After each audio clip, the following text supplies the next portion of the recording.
Luke here once again with the Three Blind Marksmen, and I'm hoping, may not making any promises, but I'm really hoping that in the next couple weeks I'm going to be able to do some videos taking you guys with me on a primitive camping excursion. So in preparation for that, I wanted to talk to you guys a little bit about some of the essential gear that you want to take with you on a primitive camping excursion. So primitive camping, you're wanting to do as much of everything for yourself as possible. Purifying your own water, collecting your own food, starting your own fires, but there are things to accomplish that goal that you do want to have with you.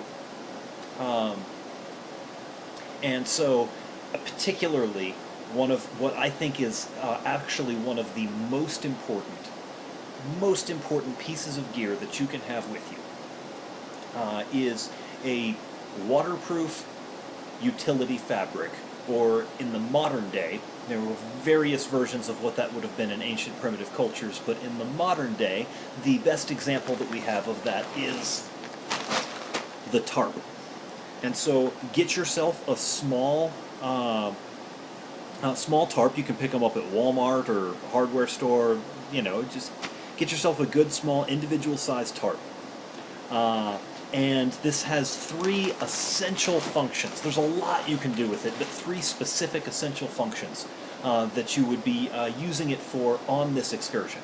The first of all is, as I have it rolled up here, and I'll show you guys specifically how to do this as I'm packing up for the actual trip, but combined with your cordage, you can convert your tarp into your backpack, so that you don't need an actual backpack that's just a backpack and has no other function. Your tarp converts into a pack to carry your gear out there with you.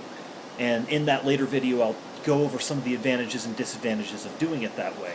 But for now, understand that you're wanting everything with you to be multi-purpose, and so your pack itself will, when it comes time to stop and set up camp, break down and become the second essential function, your shelter. There are a wide variety of different shelters that you can make out of a single tarp and a small length of cordage. And again, while we're out in the field, we'll go over some individual examples of what some of those are, but for different climates, different weather situations, there's a variety of different shelters that you can make with a single tarp. And so we're going to go over some of those and why you would do different ones. And even during the day, if you're camping in the desert, for example, as I like to do here in Utah, midday is you're usually going to stop your hike and settle down somewhere, rehydrate, want to get out of the sun.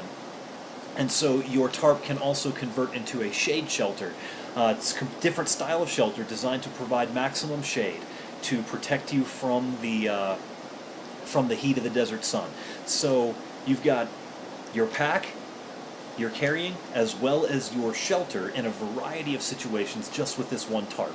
Now the third use, also extremely important in the field, is that because this tarp or other fabrics like it are waterproof, you can actually hang this up or set it up and try to keep the sides slightly elevated, and when it rains, this will collect drinkable water for you to consume immediately or bottle up for later.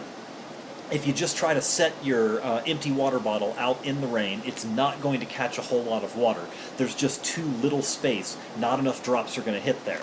But the tarp laid out covers a very wide amount of space and therefore would catch a large amount of rainfall that you could then drink and bottle. And so rain being free, fresh water, you don't want to pass up that opportunity, and the tarp gives you the ability to capitalize on that much more effectively than a lot of other methods that you might have. So, for carrying, for shelter, and for water collection, if the precipitation is available and right, this is an essential, an absolutely vital tool to have with you in a primitive camping situation. And so we're going to see more of what that looks like when I can get it out in the field and get some videos done to show you guys, but I just wanted to go over that a little bit with you now as I'm beginning to get my gear together and plan the trip.